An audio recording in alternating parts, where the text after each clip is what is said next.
Again, we have to clarify. The Rizal course, as I understand it, and there was a CFO now of CHED in 2012, I do not know, that says the Rizal course is a GE.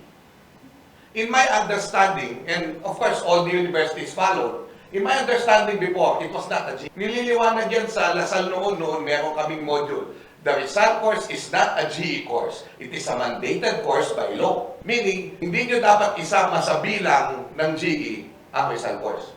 The stand of many of us is that the general education, the Rizal course, the Rizal course should be separate from Philippine history. Because number one, they have different aims and goals. Number two, sabi nila, binaba na namin yung Philippine history sa high school. Sandali lang. When we designed the PKLP, that's not a totally history course. Yung nasa history course high school ngayon, 2 quarter lang din ng history. And then, eto pa yung isa. They say repetitive.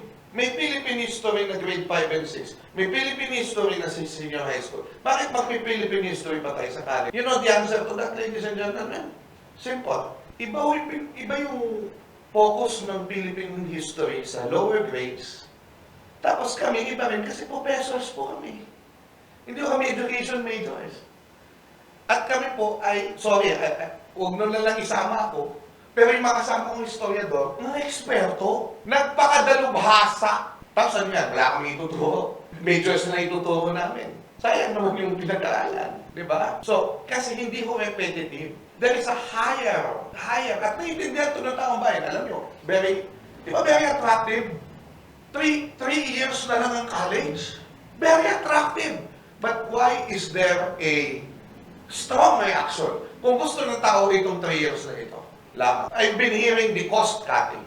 Why? Cost cutting? So that means that education is not a priority. We have to take away the budget for education. Yan ba ang pinapakita natin? We need more education.